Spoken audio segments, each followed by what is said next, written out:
A series of lies, errors and pain for islanders, and more importantly the victims. Jersey's reputation has been tainted worldwide. But how did the historic abuse inquiry unfold? Police appeal for victims, 22nd of November 2007. For more than a year they've been looking into abuse in island institutions spanning 50 years. Victims from all over the world come forward, taking the total of suspects to more than 20 and the victims to 160. NSPCC phone lines are set up and calls flood in. First arrest made 29th of January 2008. 78-year-old Gordon Claude Watridge was found guilty of 8 indecent assaults on young girls at Haute de la Garenne. He's awaiting sentence. Abuse turns to murder on the 23rd of February, with the alleged discovery of the partial remains of a child at the former children's home. A day later, Harper was warned by his team that the fragment was so old that it was beyond the parameters of the investigation. In early April, Oxford University concluded it was not a bone at all. On May the 1st, Harper emailed the then Chief Minister Frank Walker, claiming they'd found evidence of a second child's skull buried at the home. At the end of May 2008, it was announced it wasn't a bone, but a nut, probably a coconut. Lenny Harper had known that for months.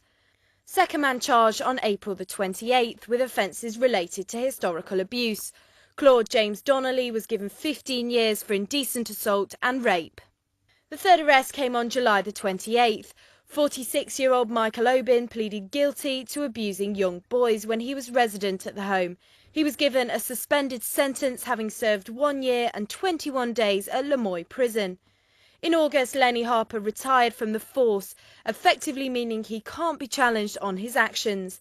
In November 2008, new police chief David Walkup rubbished Lenny Harper's claims. There were no murders at Haute de la Garenne. Now, 3 people have been found guilty of abuse. From the start, Lenny Harper told the victims that their claims would be heard. He was their knight in shining armour. He said they would all have their day in court. The man who took the reins from him says that was never going to happen. But of course, Lenny Harper should be praised for kicking off the inquiry. This is my view on it, it's my professional view. It's not a nice message to say that someone was there who I think's done an appalling job, and it's obvious and apparent that.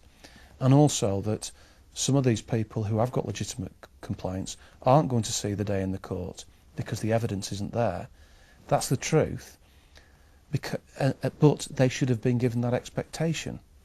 And isn't it right that if there's no expectation, you go to these complainants and tell them, instead of giving them false hope?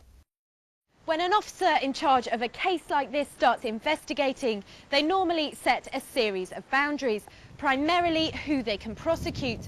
For example, a clip around the ear 30 years ago wouldn't be investigated, whereas a rape, of course, would be. That doesn't mean the victim isn't believed or their story isn't valid, just that a conviction would be virtually impossible. In the case of the historic abuse inquiry, every victim was told that their case would be prosecuted. That means every single case file was sent to the Attorney General. But why didn't the cops taking over the inquiry change the criteria? Because if we'd have suddenly turned up, a week into the inquiry and says, well, actually now it's only 20 jobs, people would have said, you've covered things up. So what we're doing is reporting on everything to show that a thorough investigation has been done. But some of these allegations, although horrible for the complainants, are not at the level that I think the general public understand here. But please don't let me minimise anything there. The abuse inquiry can effectively be split into 3 parts. The original inquiry asking the victims to come forward, the revelations at Haute de la Garenne, and the time since the claims were rubbished. A detective for more than 22 years, working on high-profile cases like the death of the Morecambe Bay cockle pickers and the murder of goth Sophie Lancaster, Mick Gradwell says that since his arrival in Jersey, he feels like he's constantly being judged. Officers in the force told not to speak to him, politicians suggesting he's corrupt, and the public unaware of what the truth is. He says after all the errors, the police are constantly looking over their shoulders, and he says the job should never have been given to Lenny Harper. The first thing that came out of the review of the Soame inquiry the horrendous murders of Holly and Jessica, was that for Category A and A plus inquiries, you must have a fully trained and fully qualified senior investigating officer. This was classified as a Category A plus, actually wrongly, and they put somebody in charge of it who was a detective inspector 17 years ago. That is a wrong and a poor decision. Lenny Harper has now left the police force and cannot be challenged on his actions. Former Chief Officer Graham Power is currently being investigated by the Wiltshire Police for his role in the inquiry, how things went so badly wrong, and who is to blame.